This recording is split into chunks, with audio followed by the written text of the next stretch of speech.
The next topic we will discuss is the HTTP verbs.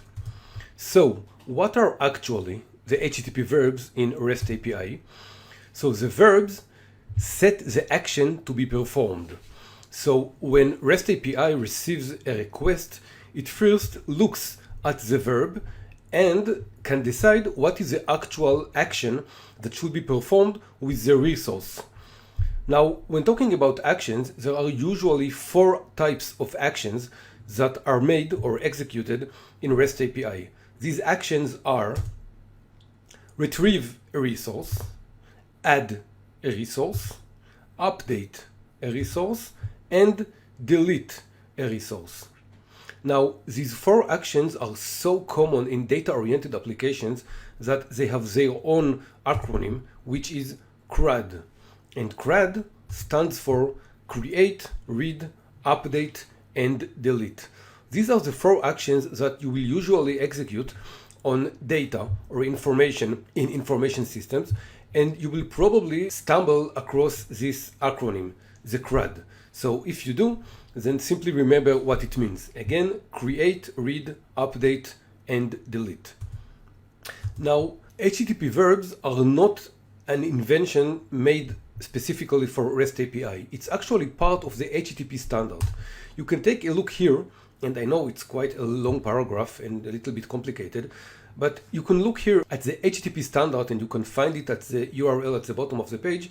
And in this case, this is the paragraph that deals with the get verb. There are actually a lot more verbs, although get is the most common one. So you can see that the verbs are actually part of the HTTP standard, and this was actually one of the design goals of the REST, because REST from the start tried to take advantage of existing standards and not invent new ones. So it uses the HTTP verb as a sign of the action that should be made. Now, HTTP verbs are extremely important, and you should always use the correct verb. One of the most common mistakes of junior developers is to always use the get verb, even when it's not relevant and completely misses the mark on the specific action that should be made. So when creating REST API, always use the correct verb, and we will explore those verbs later in this section. Now, also remember that HTTP verbs improve readability.